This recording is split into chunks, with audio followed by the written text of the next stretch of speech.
My name is Eliza Monroe. I've served in naval intelligence for over a decade. I've tracked arms deals in backwater ports, intercepted encrypted communications from the Black Sea to the Strait of Hormuz. But none of that prepared me for the moment my own father stood, uniform, pressed metals shining, and told a tribunal of admirals that I was unfit to wear the uniform. He didn't look at me when he said it. He looked straight ahead, chin-high voice, steady.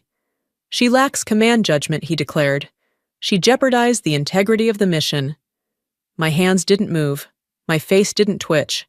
I just stared at him, wondering if he remembered the night I bled out beneath the hull of a crippled patrol boat.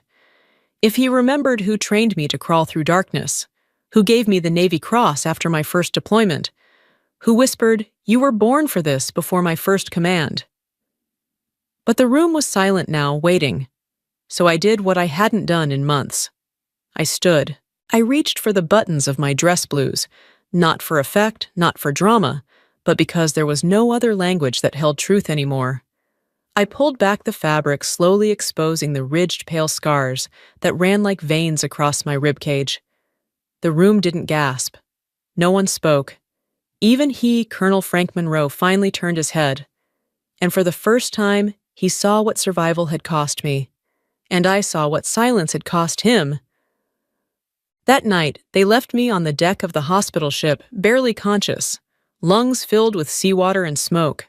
A medic named Benton held my shoulder down, while another stitched my side without anesthesia. They had more casualties than morphine.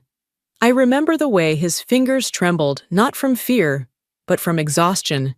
He'd been stitching for 13 hours straight. I wasn't supposed to survive. The ambush had torn through our unit like a blade. The patrol boat we were ordered to board had been rigged an internal detonation system triggered as soon as our boots hit the deck. Half the team died instantly. Sergeant Ross and I were thrown clear, slammed against the bulkhead, buried under twisted steel. She screamed once, then the silence swallowed us. When I woke up, it was 2 days later. My jaw was wired shut, my ribs shattered. I couldn't lift my hand to brush hair from my eyes. But someone had already filed the report. And it wasn't mine. The version that went through command made no mention of the faulty intel, no reference to the altered coordinates, no hint that we'd been deployed early without air recon under direct orders from Admiral Frey, a man who conveniently retired 2 days after my team was hit. Worse than that, it claimed I had frozen. Failure to communicate with ground unit delay in response protocol, possible disorientation under fire. They called it an operational anomaly. My father read that report, and he believed it. When I asked to file a rebuttal, my clearance was suspended. I couldn't even access the mission logs. For security purposes, they said, pending full review. But I knew what that meant. They wanted to bury the file, and bury me with it. The scars on my ribs weren't from bad luck. They were from a decision someone had made far above my pay grade. And the man who once taught me how to navigate by stars now acted like I no longer had a place on his map. So I requested a tribunal, not because I thought I'd win, but because I couldn't let the lie wear the uniform longer than I did. There's a room in my father's house where he keeps every medal he's ever earned. Silver Star, Navy Distinguished Service, even a framed letter from the Secretary of Defense, thanking him for his unwavering service to the integrity of national command. That room always felt colder than the rest of the house. I used to sit on the floor beneath those frames when I was a child, legs crossed, trying to imagine what it felt like to be inside the kind of legacy that made grown men salute without question. He was never cruel, never violent, but he demanded a silence that left no room for doubt. So when I stood before him weeks after the hospital, asking if he believed what they wrote about me, I already knew the answer. He didn't even hesitate. "I believe in protocol," he said. "And I believe in the chain of command, not in me." He wasn't just my father. He was Colonel Frank Monroe, retired, decorated, and still a revered consultant on advanced naval operations. The tribunal's lead investigator was once his subordinate. The chairwoman of the review board had served with him during the Gulf. He didn't need to raise a hand or speak out loud. His silence cleared rooms. That silence nearly erased me. I started making noise in the only way the system couldn't ignore through paperwork. I filed 3 appeals. Each bounced back with vague language, insufficient evidence, classified documentation pending jurisdictional review. Every door I knocked on had already been locked from the inside. It was Maya Ross who finally called. Her voice was hoarse, damaged from smoke inhalation, but it was her. She'd survived too, but barely. Tracheal reconstruction had left her with only minutes of speech each day. She used one of those minutes to tell me she had a copy of our mission's secondary comm log. I kept it, because I knew they'd lie. She said, her breath crackling through the line. That log would prove the timeline was falsified, that we had reported hostile presence 3 hours earlier, that someone had knowingly sent us in blind. But Maya was off-grid, hiding with her sister in Virginia, scared of being followed. "You come to me," she whispered. "No phones, no texts, just you." I booked the ticket that night. Before I left, I passed by my father's house. I didn't go in. I just stood outside, staring at the flag in his front yard, the one that still flew for a truth he no longer served. Maya lived in a cabin so deep in the Blue Ridge, it didn't show up on Google Maps. Her sister met me at a gas station off Route 220 and drove me the rest of the way in silence. There were no words needed. The moment I stepped out of the car and saw Maya on the porch, wrapped in a thick hoodie, her neck hidden beneath a scarf, I understood. Some wounds don't leave blood. Her eyes lit up when she saw me, but she didn't speak. Instead, she opened the cabin door and gestured for me to follow. Inside, it smelled like cedar and smoke. A fire was already going. She moved slowly, deliberately, her breath shallow but steady. We sat across from each other. She handed me a tablet booted in offline mode. "No cloud," she mouthed. She tapped the screen twice, and a folder opened, Operation Halberd Altcoms log. It wasn't long, just a scroll of embedded timestamps and location tags recorded directly from her comms receiver. I knew the code structure. Each ping marked a status report, each bracketed entry a recorded voice command. I found it. Do Jojo 2 Zulu. Alpha unit reporting suspicious vessel drift pattern. 0227 Zulu. Requesting aerial recon due to non-compliant signals. To 2R4 Zulu. Orders received, proceed without recon. The timestamps predated our official deployment orders by over an hour. It confirmed everything we'd tried to say, that someone had overruled protocol, fast-tracked our launch, and erased the early warnings. I looked up. Maya nodded once.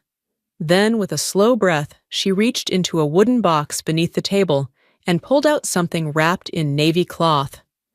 When she unfolded it, I froze. It was my sidearm. Standard issue serial, registered to me.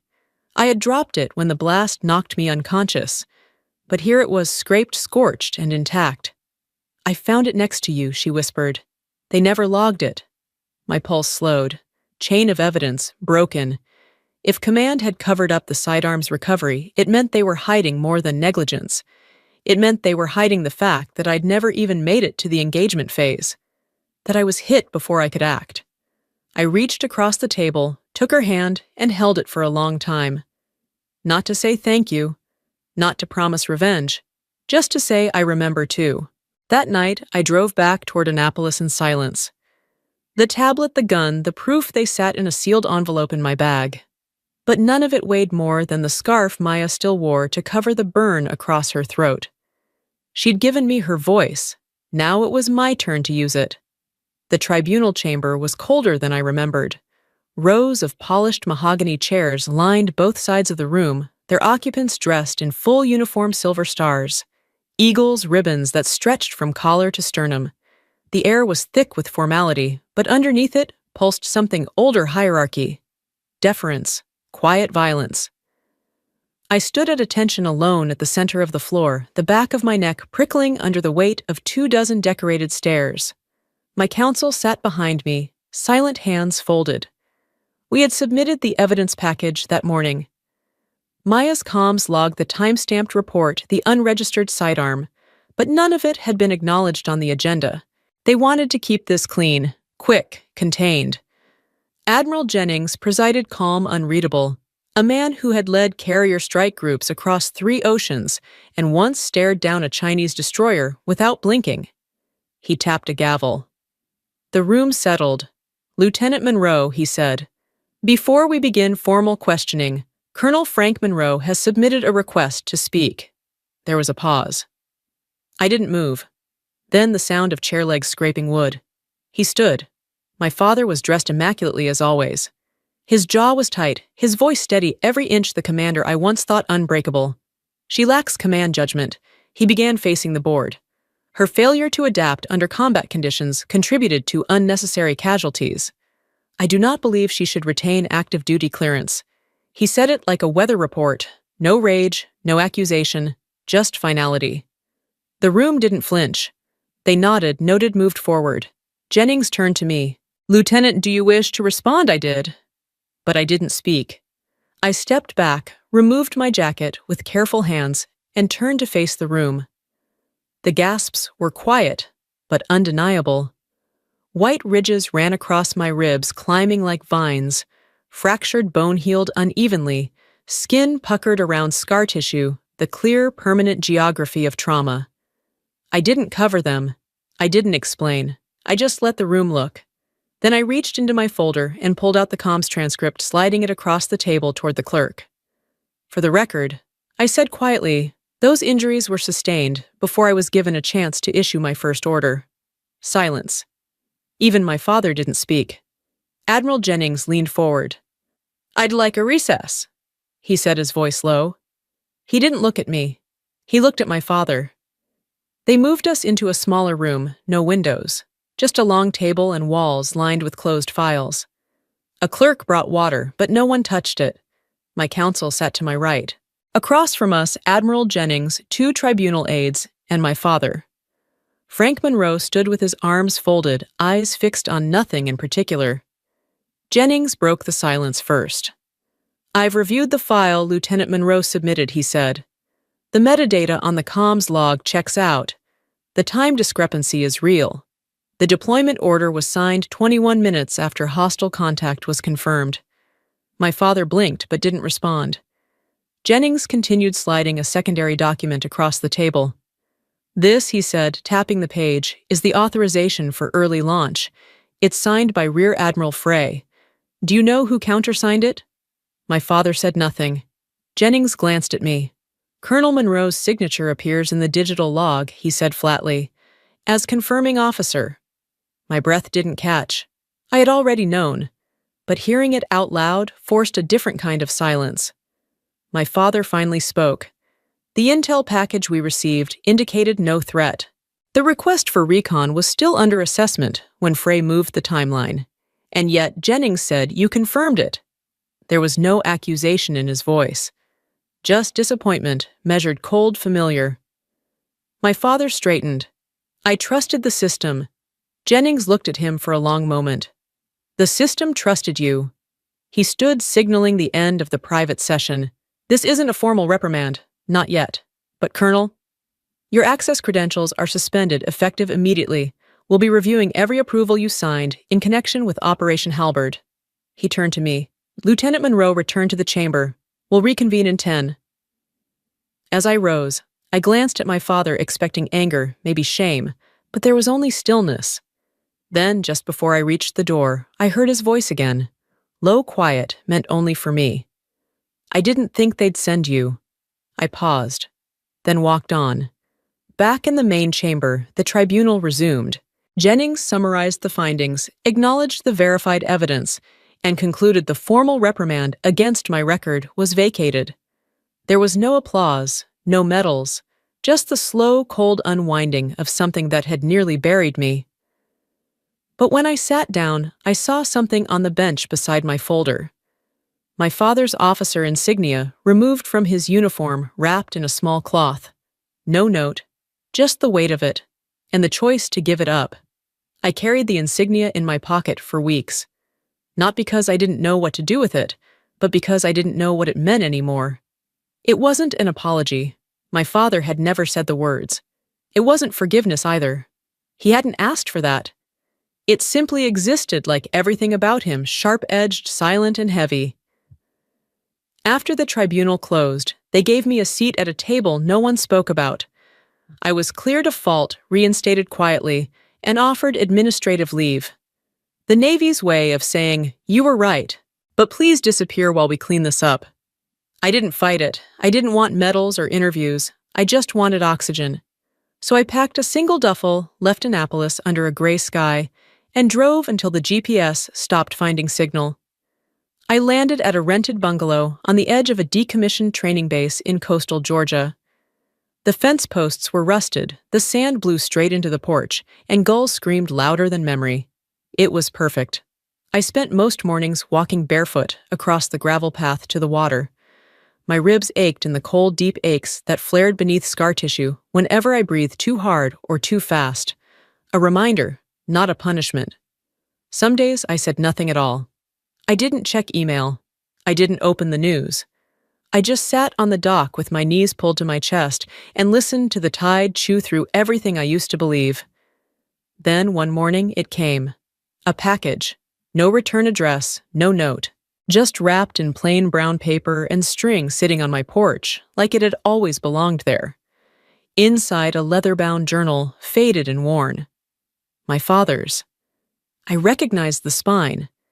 He used to keep it locked in a drawer behind his desk, next to the flag that draped his father's casket.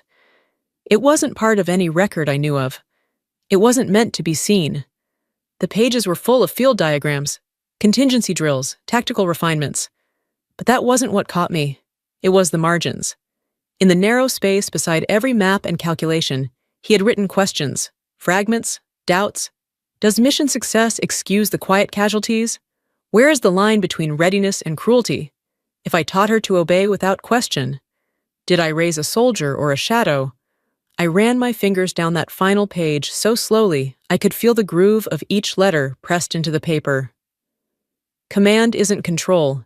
It's accountability, no signature. But he didn't need one. That night, I left the journal on my nightstand beside the insignia. I didn't touch either, but I slept fully for the first time in months. A week later, I got a call from Naval Education Command. Someone had read the tribunal transcript. Someone higher up had read between the lines. They asked if I would consider building a course. Not about tactics, not about espionage, but about leadership rooted in moral clarity. What happens when the orders are flawed, when the cost isn't in statistics, but in scars? I asked how long I'd have. As long as it takes, they said. So I said yes. The first time I stood at the podium, the cadets rose, not out of habit, not because I was a lieutenant again, but because they had read, because they knew. They didn't salute. They didn't cheer. But they looked at me like something in them understood for the first time what leadership costs. I didn't talk about war. I talked about Maya. I talked about the voice she almost lost, and the truth she gave me when no one else would. I talked about silence, what it erodes.